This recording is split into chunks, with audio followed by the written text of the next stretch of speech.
The meeting of the Templeton Board of Selectmen to order. We'll begin with a pledge. I pledge allegiance to the flag of the United States of America and to the republic for which it stands, one nation, under God, indivisible, with liberty and justice for all. The first item that we have on the agenda is our town administrator report. Okay, thank you. I have a redrafted inclement weather policy. I know this is sudden, but since we are in the season, I thought I would bring it before you tonight. If you have any questions, I'd be happy to answer.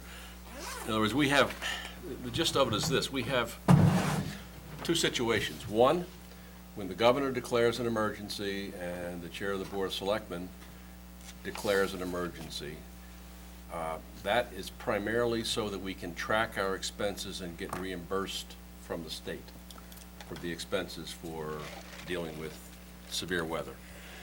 There are other instances where severe weather is localized, problems are localized, and where there's no declaration of an emergency by the governor or the chair. And so that's the one where we had discussed town administrator taking into account severe weather, and then determining to close the offices for the day, or to have a delayed opening for the day, or to close the offices for the rest of the day if the weather comes in the middle of the day.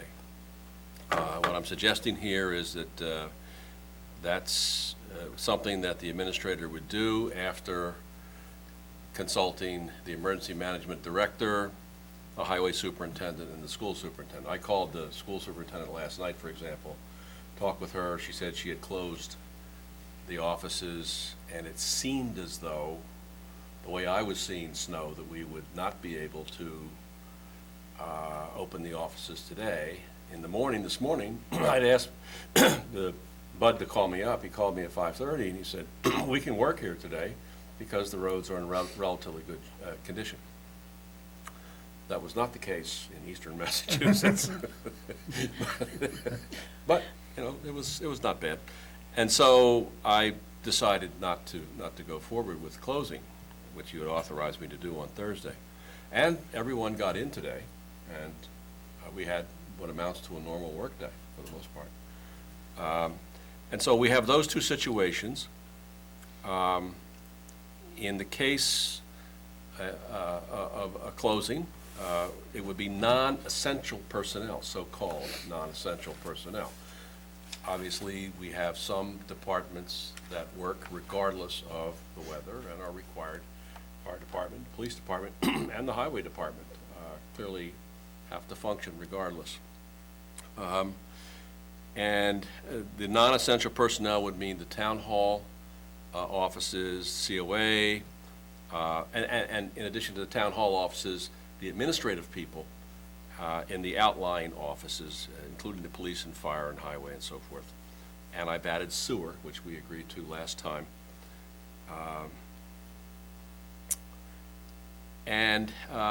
If any employee feels as though it's unsafe to travel, even though there's been no closing of town offices, they can exercise their right to take an annual leave day, a personnel day, a vacation day, or a holiday day, in which case they would be paid, but it would be deducted from their total annual leave. If we have a building closing under a state of emergency or under the town administrator's decision, employees would be paid for that day if we have that kind of closing. And I think that's the essence of it. I sent this out to the departments today, and the one comment that came back to me was, why would you want to confer with the emergency management director? Isn't he in Florida all the time anyway? And he would not have a good feel for local conditions. So I do look at the messages that he sends. He sends from MEMA to us. But I think for the most part, I would, well, as I did this morning, rely upon the highway superintendent to speak about the conditions of the roads, streets. And then lastly, how do we notify our employees? We kicked around using Code Red, which is what I've done before. You set up a discrete list. Problem with that is people change their numbers, people move, things happen, and it doesn't seem to take long before your system goes out of date. Excuse me. And so I don't think that's going to work as well.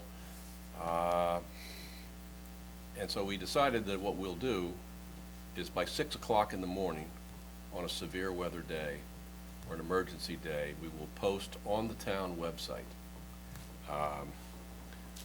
whether or not we're going to close the offices, so.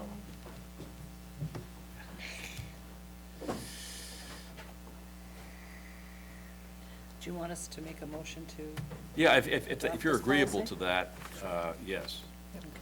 Do I have a motion to approve the Town of Templeton inclement severe weather policy as presented to us? So moved. Do I have a second? Second. First and second, any discussion?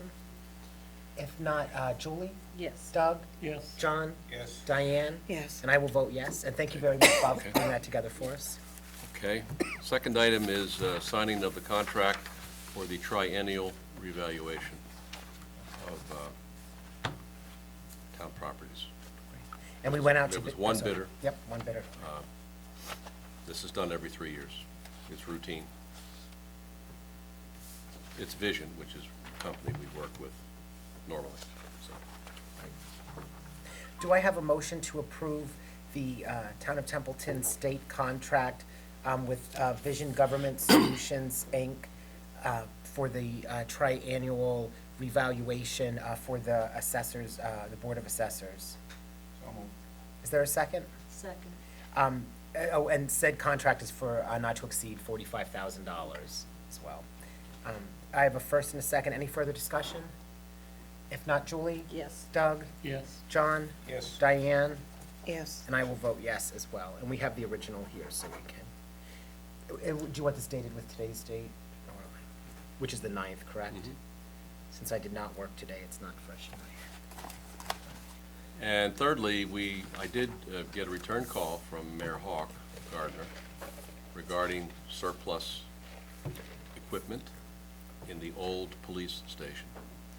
Now, he told me something a little bit different from what we've heard, and that is, all the good stuff is being transferred over to the new station. Which kind of makes sense. I mean, Yes. yeah. But he said, you're welcome to come and pick things over. So he said he would have his chief, Neil Erickson, be in touch again with our police chief and make arrangements to go and look at the old station and see if there's anything there that would be of use to us. Oh, So great. close that loop. We were informed recently that the $85,000 in funding for the playground equipment was zeroed out by the governor. Now, I don't have direct confirmation of that. I got that from Alan Mayo this morning. I did put in a call to Senator Goby's office. I'm sure I'll get a call back. This was the money that Senator Brewer got. It was supposed to be guaranteed to us. But, again, I don't have confirmation, but we also I got an email from the vendor who is basically dunning us for payment to say that that's their understanding as well, that the money was cut, so. And I did get a phone call on Friday, Friday, from Tyler Lannon, who is Senator Goby's chief of staff, I believe. And he informed me also that that was the senator's understanding that the money was cut and that they would work with us to try to find alternative Yeah. funding sources if possible. Well, that's a major hit. We're going to have to find the money sooner rather than later, or the vendor is offering some kind of lease arrangement Oh, for okay. the town, so I have to look into that after I get the call back and confirmation from the senator's office. Lastly, on my list, we need to schedule a date for a meeting on the FY16 budget. Sure.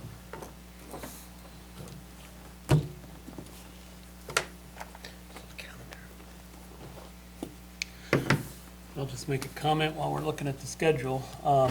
You know, due to having family members in two different departments, I'm going to just abstain from the whole budget process this year. You know, just as to avoid any kind of conflict of interest and to not, you know, cause rejuggling of, you know, how we look at the budget. So I'm just going to abstain from the whole process. Then we don't have to worry about your schedule too, which helps. The only, how soon were we looking to, is this something that we would like to do?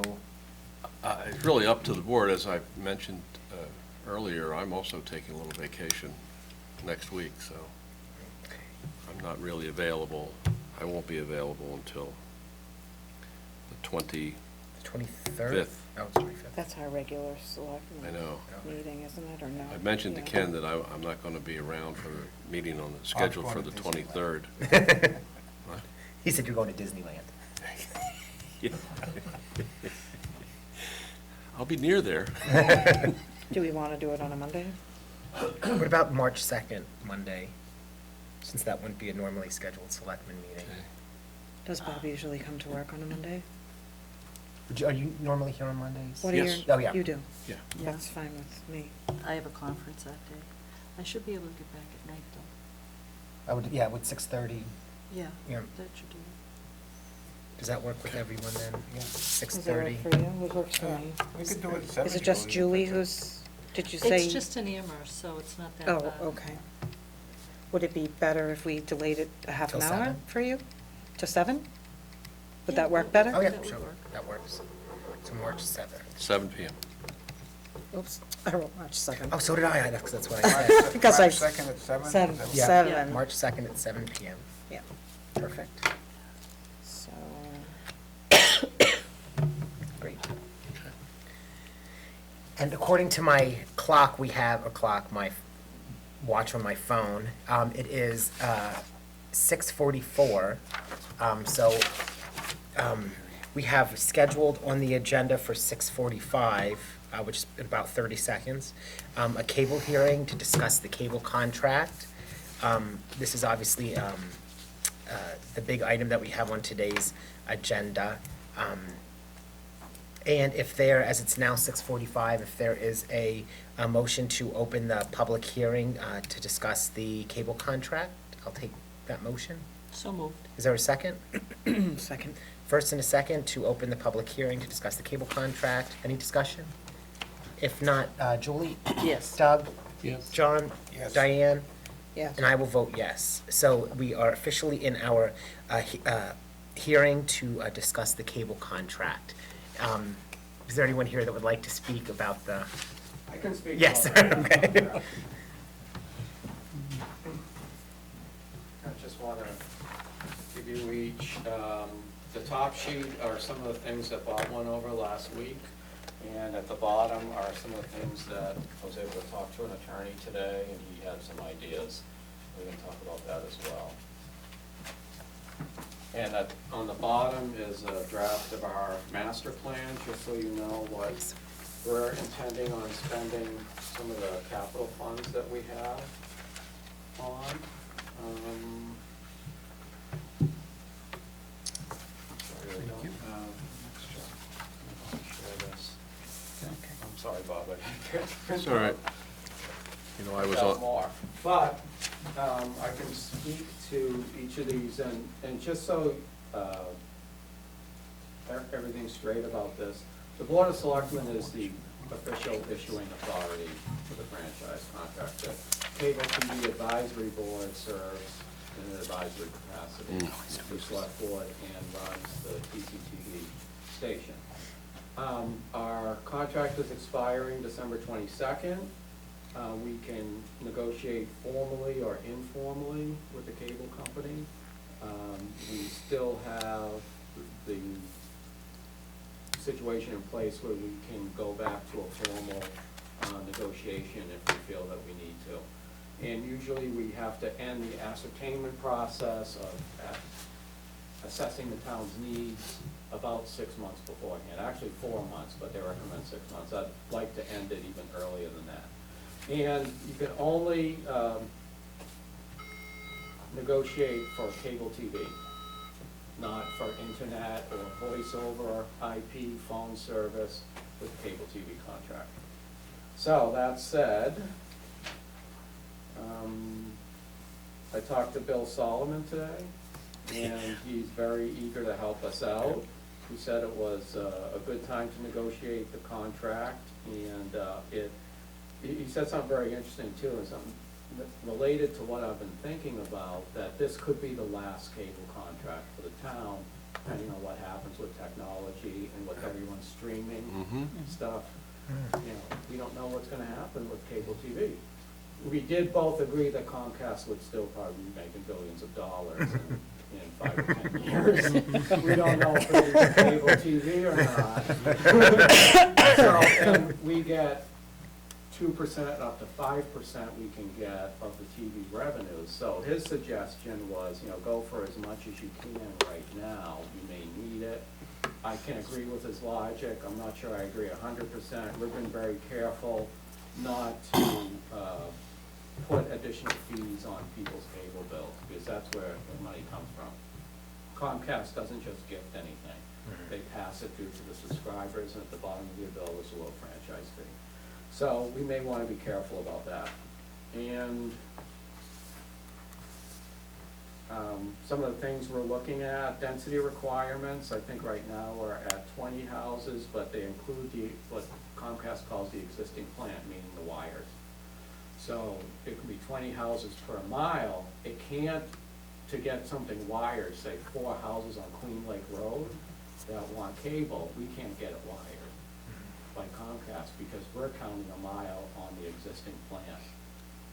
And so we want to get that taken out so that we can get that wired, maybe Old Winchton Road, and there's another house somewhere, I can't remember the road. And those are the only houses I know that don't have cable in town. If there are other houses, feel free to contact me.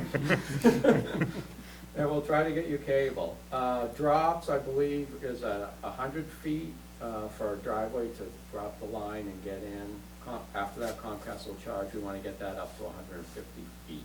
I believe we had bargained that away for the lower density requirement, thinking that we can get these houses wired, and they slipped in language on us. Senior discounts, and I believe we're still regulated. Well, Comcast is still regulated in this town for basic cable, so they haven't been generous with senior discounts, certainly not the last time, but we'll see what we can do.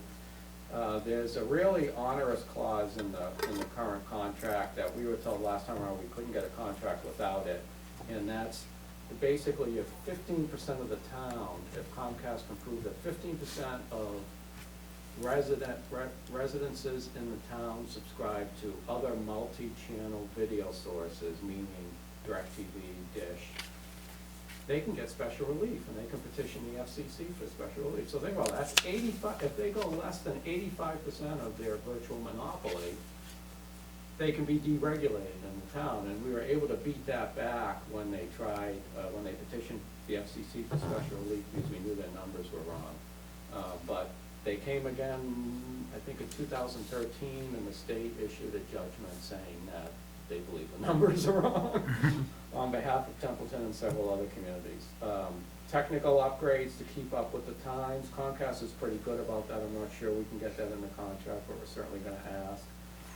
Possible live feed from the middle school auditorium. There's a feed right now at the high school. It's in the technical room across in the library, across from Kiva. We'd like that extended down to the middle school so we can broadcast town meeting live. And possible equipment grants for the school district for computers, TVs, and audios. They're probably not going to fund stuff that we can fund that have to do with broadcasting on the cable TV station. Possible fiber feed to this building from the head end in Gardner, which otherwise would likely cost $20,000. Although we're talking with a company to wire this room, and we may spend $5,000 on a system if our present video server can handle it, that can route the video straight from here over the internet right into our server. So that could be, Okay, we do have, down in the basement, there's the, the mass broadband. yeah, Yeah, I was looking at that. I'm still trying to figure out how we can possibly use that. And I've gone to meetings. I Yeah, remember one yeah, at the Gardner yeah. Library, and I asked about it, and I think they consider it mostly for internet access. I think there's gotta be a way. Yeah. And Bill Solomon may know more about that, because he had Right. ideas about having a return video feed. He said Comcast is much more open now to iNet, Mhm. which would link the schools and the buildings. Right, So we may be able to get something out of them there. right. All those cable bills that the town receives, we'd like to have them consolidated, although I'm told that they would never do that. And as Bob said last week, we would like to expand from 2 PEG channels to 3 and possibly include the mount at MWCC, their channel. Things I talked today with Bill Solomon about are the video return lines, and this could also be something that public safety could use, and you may be able to have GIS. I don't know what that would mean to you. It's a good thing. You want it? Sure. All right, we'll go for it. There you go, we have input. And, so that, I don't know, that could help you map out the town and where you're going and what you need to do. Hydrants, everything. So we may be able to do something with that. He suggested, again, right now, we take 2% of the TV revenues. And we figured that from the last contract, we did a survey that amazingly 1,100 people returned survey results. And said they would spend $1 or more to see the meeting. So we had to kind of reverse engineer it from Comcast projections, and we figured out that would be about 2%. And it's hanging around, the average right now is, I think, $1 to $1.20 on most people's bills. But as Bill Solomon suggested, you may want to go up to 3 or 4% and take the money now, and have a capital plan in place that you're going to use this. And that's where the capital plan I gave you may come into effect. You know, if we can show them we need to spend money here, here, and here, we only have so much. And on top of that, you can also get a capital grant, and that's in quotes because they never give a grant. It'll be either an 11% loan, or it will be passed through on people's bills, like the percentage revenue. Did you say 11%? That's what they, Wow. last time, on the last day of the contract, and Julie probably remembers how frazzled I was that day. They tried to, we had agreed to a $60,000 original grant, $10,000 we got free because we caught them in breach of contract on something.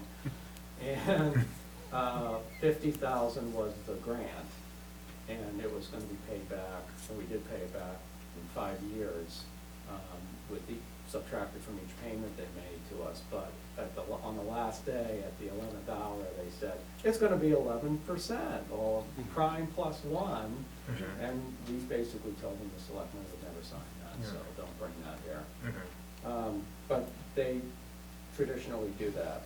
And the more I think about it too, I think we could use a station manager position at some time, at a salary position, for someone to really run it, because we're running it on people who get pretty nominal stipends. And it's a matter of what I can do during the day, what Robert Hackenforth can do during the day, and what some other people can do. So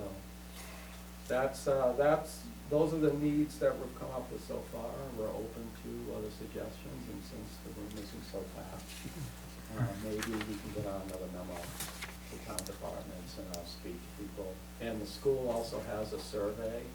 I spoke to Ruth Miller recently, and she's agreed to try to fill it out. We're really trying to assess their needs. We don't believe that DEVA, as requested, needs robotic cameras right now, because they have cameras on tripods, and we feel that's a good way for the kids to learn. However, we may wanna put in robotic cameras that pan, zoom, and tilt, like we're gonna probably put in here in the auditorium. And that may be something that if they want students to learn on those, they can use those for school events like plays and concerts. So that's also in the capital plan report as well. Question, if, Yes. to do the live video feed from the auditorium, I know you've got that in as a negotiation point, but if that doesn't come through as a negotiation point and we had to pay to do that, what kind of cost is there for doing that? I don't know.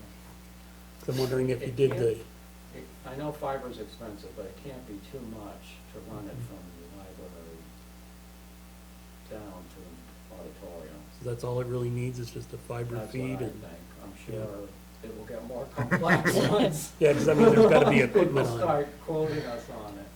Yeah. Yeah. And have it to may be equipment. something, we could even do ourselves, I don't know. Yeah, because I think people would be, if we didn't get that negotiated in, taking the increase on the fees to cover that type of, capital investment, I think people would be Yeah, in favor of. I would think, and I'm speaking as an amateur, not a lawyer here, that that would be a lot easier to get in than a dedicated fiber line from the head end in Gardner to here that they would normally. Last time, I don't know if it'd be 20,000, but last time in Baldwinville, it cost 16,000. And we originally thought it could go from the high school to Baldwinville, but they said, no, it has to come directly from the head end. So that's where it gets really expensive. But we'll see what we can do, and as I said, I think there are other solutions if we can't get that as well. And maybe we can get some things like the INET and get the police and fire GIS and whatever else they need. Does anyone from the public in attendance have any questions or? Hey, this is the same route we got for our last year. Yeah. Great. So what would be the next step that you would need from us as a board? Well, I did talk to Mr. Solomon today, and, as I said, he's very eager to work with us. He's got family in New Salem, so he can hit Templeton on his way to see his family, and, that's nice. His rate is $170 an hour, and he estimated 30 to 60 hours for this contract. And he said we were in pretty good shape, because, he asked when the contract is expiring. I said December 22nd. He said 2014. No, 2014. And most times he gets calls 3-4 days ahead of time. Oh, wow. Or they're late and they have an extension. So he was very happy that we have a year to work with. And I will say that even though that fee to the public may sound excessive for an attorney that's has that degree of specialization, that fee is very reasonable in terms of what you could be billed. I think we pay more to town council, so. So, I would say if you could give, we have a cable committee meeting Thursday night that we're gonna schedule, and if you could give us, the permission to hire Mr. Solomon, depending on whether the cable committee approves of it, we can go forward, and I've already set up a meeting with him on February 19th. Actually, I called him today, and he said he was on the other line with you. Oh, yeah? I've known him for 20 years. He's the best in the state. He probably has 2/3 of the business in the state. He is an absolute specialist with negotiations. Comcast comes to the table with an experienced legal team, and you need some firepower on your side, otherwise the contract is not going to be what you could have otherwise. And I've seen him in action. I think I've been involved with 2 negotiations with Solomon representing the town, and he's very good. He knows exactly what to expect. He knows how to counter all the tricks that they have, and really goes to bat in the interests of the community. He is the city solicitor in Stoneham, and he does this kind of work. I think he's only part-time, but he does this on the other time that he has available. And couldn't recommend anyone more highly than him. And he's also working with Westminster and has talked about his work with Amherst and some of the towns around the Pioneer Valley Yeah. as well. And he looked at our contract online and looked at a couple key points. He said, oh, we could do better than this, we can get this. And, yeah, and some of it's, you know, pretty basic stuff like, what was it? Oh, because we got 2% of TV revenues, but we're not receiving some things like late fees or other fees that they charge that we could be getting as well. And they're also deducting things like the license fee, the 50 cents they pay the town per subscriber each year, and the 80 cents that they pay the state for that fee each year that we could also be getting. So sometimes it's just little things like that that I had no idea about. Well, I would make a motion that we allow the Cable Commission to hire the attorney pending their approval. I will second that. Okay, I have a first and a second to allow the Cable Commission to use Attorney Solomon in negotiating the Comcast contract. Any further discussion? Yes, John?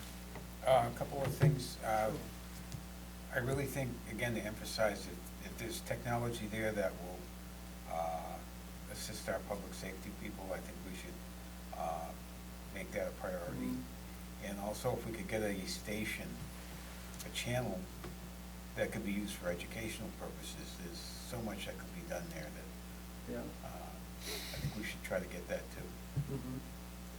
I will definitely talk to both the chiefs about what their needs are.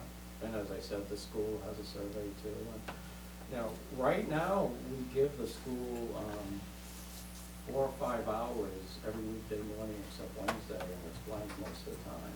So we really wish that they would use it more. No, I know it's not being used much now, but there is so much potential for so many things educationally that could be done. I agree, and, you know, depending on how much, what percentage of the TV revenue, what we can negotiate for too, you know, we may be able to help the school really get a vibrant program started that we would like and serve as a feeder system. You know, we've been lucky that Mark and Sean have come from that program, but last I talked to Ruth in detail about it, they didn't really know their plans going forward with it.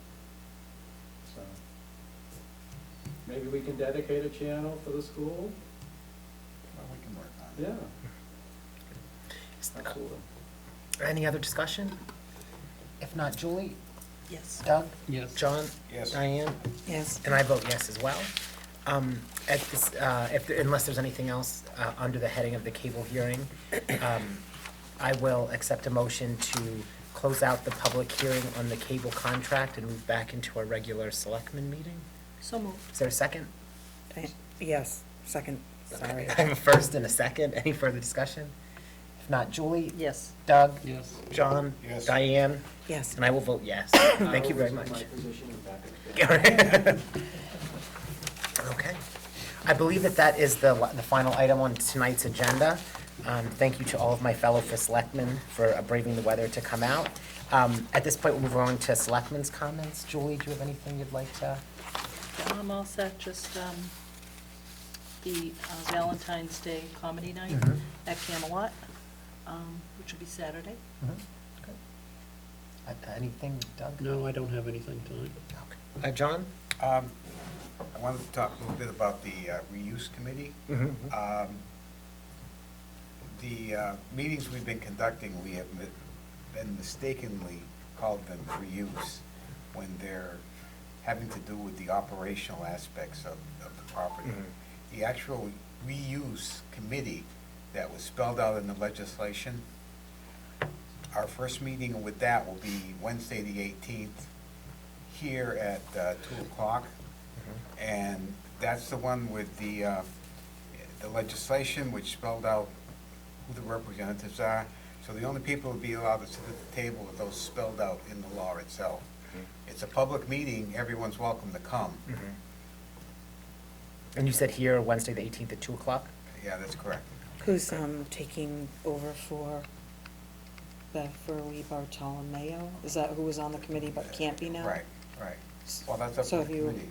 Oh, Oh, I okay. mean, So the you board. will all talk about The that? board, oh, yeah. Yeah, as I mentioned at the last meeting, town bylaws, I believe it's Article 4, Section 1, precludes advisory board members from serving on any committee except for insurance and capital planning. Is that- Yeah. So, I would think by becoming a member of the advisory board, on Beverly's part, vacates that seat. Okay. So, that will have to, yeah, right, and then, we can put that on our next regular meeting to move forward with, selecting someone new, to that position. Okay, anything else? No? Okay. Diane, do you have anything? No. I just wanted to, the only thing I have really is, oh wait, I have two things. I wrote them down. Oh, let's take care of I do have two things. One, I just want to congratulate all of the students from town and from Phillipston as well that were in Seussical the Musical over the weekend. I saw it a couple times, and it was, I know it now by heart. And it was a great show. A lot of the adults that participated, whether doing decorating or doing playing in the pit orchestra, many of them were volunteers, so I would like to thank them as well for their commitment to providing that opportunity to the students. The other item that I wanted to discuss, which I believe that Bob is working on now, is the composition of the school budget committee. As we had discovered last year, the committee was a selectman from each town and then 2 advisory board members from each town. We were notified this year that we recently notified that the school committee changed the composition to just 1 advisory board member from each town, which seems odd because the advisory board members aren't even elected. So it would seem that if you're going to have 1 person, that it may be beneficial to have a select person on such board. I did speak with 2 school committee members. They don't have any personal recognition or remembrance of voting on that change. So I'm looking forward to hearing back from the superintendent as to what day the school committee took that vote to modify the composition of the board. And as I said last time, if last year it was a rowdy kind of event and people were going hog wild, I would understand a need to kind of limit the membership, but I served on that committee last year, and no one from if we had 1 question per meeting, that was a lot. We mainly just sat there and listened to presentations, and there was the number of people up there voting. And in fact, I think that the vote was, even the voting process, there was very little discussion, so I don't really see the need to cut the select boards of the 2 towns out of the budget subcommittee process. But did you have your hand up? Oh, okay. So that's all I had. So we'll update you, viewers at home, with what's going on with that. But if there's nothing else, I'll take a motion to adjourn. So moved. Do I have a second? Second. First and second, any discussion? If not, Julie? Yes. Doug? Yes. John? Yes. Diane? Yes. And I will vote yes. So thank you very much.